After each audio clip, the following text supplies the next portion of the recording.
जिस दिन बगावत होगी नरेंद्र बाबू, मैं दावा करता हूं आपकी जमानत नहीं बचेगी, लिख लीजिए आप। वो दिन बहुत जल्दी आने वाला है। एक दिन आएगा, आप करुणा के आंसू बहाओगे, तब आपको पता चलेगा कि आपने कितने लोगों पर जुल्म और जास्तियां की थी उस पद पे बैठ करके। आप लोकसभा में इस तरह से बातें करते हो कि लोग मुझे डंडे मारेंगे, सूर्य नमस्कार करूंगा।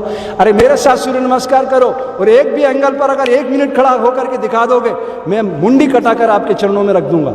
एक एंगल पे सिर्फ 1 मिनट खड़े होकर दिखा दो। आप बहुत ज्ञानी हो ना नरेंद्र बाबू, बुलाओ एक संत को, बड़े से बड़े संत को, और उससे कहिए कि राम का रा बोल के दिखा दे ऑक्सीजन लेते हुए, मैं अपनी मुंडी काट के उसके चरणों में कटा के रख दूंगा।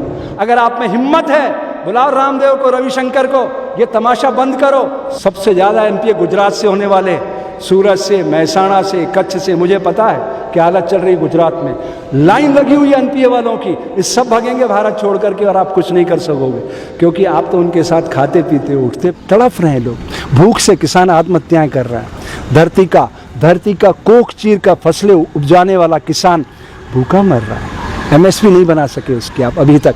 आप बातें करते थे कांग्रेस ने ये किया, मैं 100 दिन में ये कर दूंगा, काला धन लाऊंगा। अरे 6 साल हो गए नरेंद्र भाई, कब तक चलेगा ये ड्रामा कितने दिन का है? थोड़ा इंसानियत पैदा करो अपने अंदर। समाज ने आपको इतने बड़े पद पे भेजा है, आप अपने पद की गरिमा नहीं रख पा रहे हैं, और आप लोकसभा में इस तरह से बातें करते हो कि लोग मुझे डंडे मारेंगे, सूर्य नमस्कार करूंगा। अरे मेरे साथ सूर्य नमस्कार करो और एक भी एंगल पर अगर 1 मिनट खड़ा होकर के दिखा दोगे, मैं मुंडी कटाकर आपके चरणों में रख दूंगा।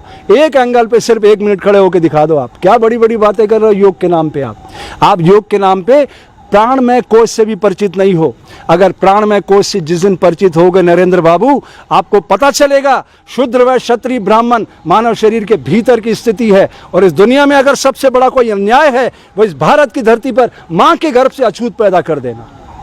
आप बहुत ज्ञानी हो ना नरेंद्र बाबू, बुलाओ एक संत को, बड़े से बड़े संत को, और उससे कहिए कि राम का रा बोल के दिखा दे ऑक्सीजन लेते हुए, मैं अपनी मुंडी काट के उसके चरणों में कटा के रख दूंगा।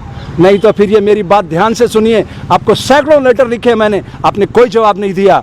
ये शूद्र व क्षत्रिय ब्राह्मण मानव शरीर के भीतर की स्थिति है। आज मैं इस ऑनलाइन इंडिया से किसी को नहीं बताता हूं, लेकिन आज बता रहा हूं।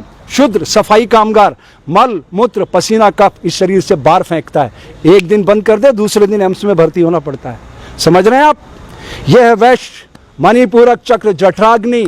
इसके भीतर अन्न प्राण विचार तीनों जाके मिलते हैं और डेबिट क्रेडिट को बैलेंस करता है, मांग पूर्ति का समन्वयक है और अलग अलग शक्ति केंद्रों को अलग अलग बांट देता है। और ये क्षत्रिय हार्ट, ये सैनिक हार्ट, 1 सेकंड ट्रिप मार जाए तो कौन नरेंद्र, कौन अमित, कौन हर्षानंद, समझिए आप। ये है हार्ट, ये सैनिक है। ये सामाजिक व्यवस्था के सैनिक नहीं है, ये सैनिक है। और ये ज्ञानेंद्रिय ब्राह्मण है, ये शरीर को सेवक के रूप में इस्तेमाल करती है। अगर ये आप ईमानदारी से बोल देते ना, भारत की धरती से हर बच्चा विवेकानंद बनकर, सुप्त विवेकानंद को जगाकर बिल गेट्स बन सकता है। और सिर्फ भारत ही नहीं, हम सारी दुनिया को खुशहाल बना सकते हैं।